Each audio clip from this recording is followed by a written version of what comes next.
करवा चौथ केवल एक व्रत नहीं बल्कि पति पत्नी के बीच अटूट प्रेम और विश्वास का प्रतीक है।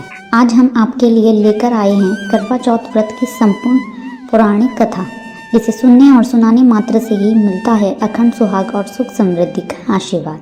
बोलो जय करवा माता की जय। नमस्कार दोस्तों, आज के हमारे इस वीडियो में हम आपके लिए लेकर आए हैं करवा चौथ व्रत की संपूर्ण कथा। बहुत समय पहले की बात, एक साहूकार के 7 बेटे थे और एक प्यारी बहन करवा थी। सभी भाई अपनी बहन से बहुत प्यार करते थे। वे पहले बहन को भोजन कराते और उसके बाद स्वयं भोजन किया करते। एक बार करवा चौथ का व्रत आया। उस दिन करवा अपने ससुराल से मायके आई हुई थी। जब शाम को भाई भोजन करने बैठे तो उन्होंने बहन से भी आग्रह किया, लेकिन करवा ने कहा, आज मेरा निर्जला करवा चौथ का व्रत है, मैं चंद्रमा को अर्घ्य देकर ही भोजन करूंगी। बहन की भूख प्यास देखकर सबसे छोटे भाई ने छल किया। उसने पहाड़ी पर दीपक जलाकर छन्नी की ओट में रख दिया और बोला, बहन चांद निकल आया। भोली वाली करवा ने अपने भाभीियों से कहा, चलो भाभी, चांद निकल आया है। भाभीियों ने उसे रोकना चाहा, पर करवा ने उनकी बात पर ध्यान नहीं दिया। उसने चंद्रमा को अर्घ्य दिया और भोजन करने बैठ गई। पहला निवाला तोड़ा तो छींक आई, दूसरा निवाला तोड़ा तो उसमें बाल निकला और तीसरा निवाला लेते ही उसके ससुराल से संदेश आया, तुरंत आ जाओ, तुम्हारे पति की हालत गंभीर है। करवा जब ससुराल पहुंची तो उसने देखा कि उसका पति बहुत ही गंभीर हालत में है।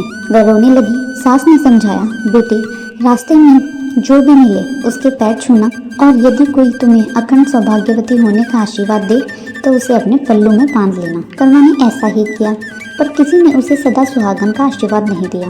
अंत में जब छोटी ननन से मिली तो उसने कहा, सदा सुहागन रहो, पूतो फलो, सुखी रहो। करवा ने तुरंत वह आशीर्वाद गांठ में बांध लिया, लेकिन घर पहुंचते ही उसने देखा उसके पति का अंतिम संस्कार किया जा रहा है। वह पति के शव के साथ शमशान चली गई। वहां उसने ठान लिया, मैं इन्हें जलाने नहीं दूंगी।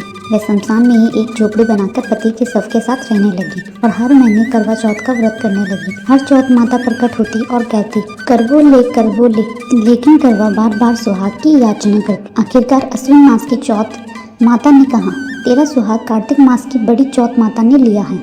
जब वह आएंगी तो उनके चरण पकड़ लेना और 16 श्रृंगार का सामान तैयार रखना। करवा ने वैसा ही किया। कार्तिक मास की चौथ आई तो करवा ने उनके चरण पकड़ लिए और बोली, माता मेरा सुहाग लौटा दो, चाहे मुझे कुछ भी करना पड़े। चौथ माता ने उसकी दृढ़ निष्ठा देखकर प्रसन्न होकर अपने काजल, मेहंदी और सिंदूर से करवे में जल मिलाकर उसके पति पर छिड़का। तुरंत उसका पति जीवित हो गया।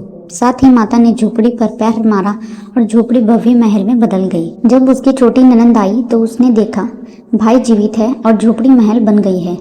उसने यह समाचार माँ को दिया। गाजे बाजे के साथ सास ससुर पहुंचे और सबने करवा को आशीर्वाद दिया। इस प्रकार करवा चौथ व्रत की कथा पूरी हुई।